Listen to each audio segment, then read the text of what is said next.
त्यांचं खूप चुकीचं आहे. कोकाटे सुद्धा ग्रामीण भागातून येत आहे. मेन म्हणजे ते सुद्धा कांदा क्षेत्र आहे, त्याच ठिकाणी त्यांचा जन्म झाला आहे. सिन्नर परिसरामध्ये खूप मोठं क्षेत्र आहे कांद्याचं.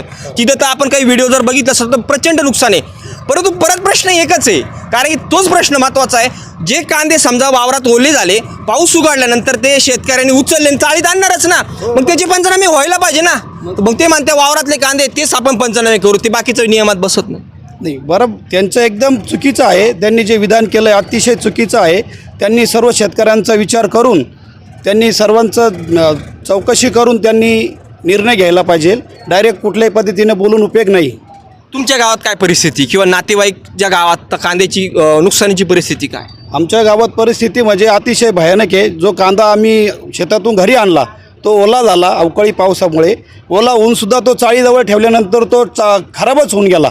आज कुठल्याही प्रकारे तो कांदा